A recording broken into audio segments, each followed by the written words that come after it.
In today's video, I'm going to teach you a guide Figma to code in one click.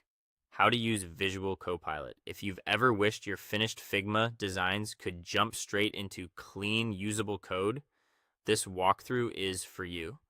We'll use the Visual Copilot workflow through the Builder.io plugin, and I'll show you exactly where to click and what to expect so you can go from design to code in just a few moments. Start by opening Figma and loading the design you'd like to export. Make sure your file is organized and that the frame you plan to convert is ready to go.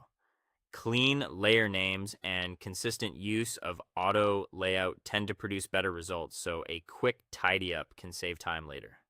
Next, look for the action icon at the bottom area of the Figma interface.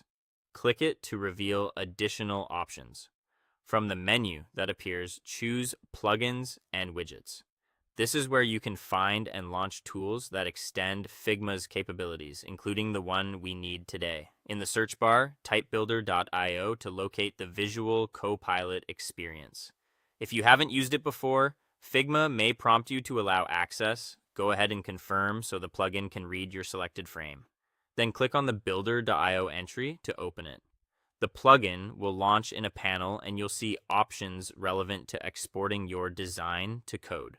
Before you do anything inside the plugin, go back to your canvas and select the exact frame you want to export. The plugin works on the frame you have highlighted, so double check you've got the right one.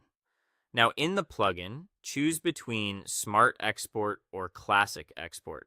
Smart Export aims to interpret your layout more intelligently, translating things like auto layout and common patterns into cleaner, more responsive code.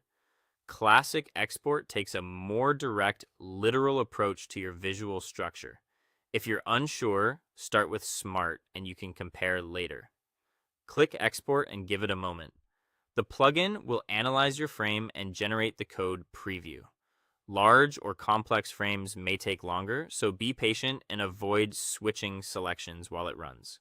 When the export completes, you'll have options to either copy your output to Builder or open builder.io to continue. Opening Builder lets you review the generated structure, refine components, and integrate with your tech stack. If you just need a quick handoff, copying is a fast way to move the result where you need it. Either way, this keeps your flow simple. Design in Figma, then ship high-quality code with minimal friction. That's all for today. Thank you for watching, and I'll see you guys in the next one.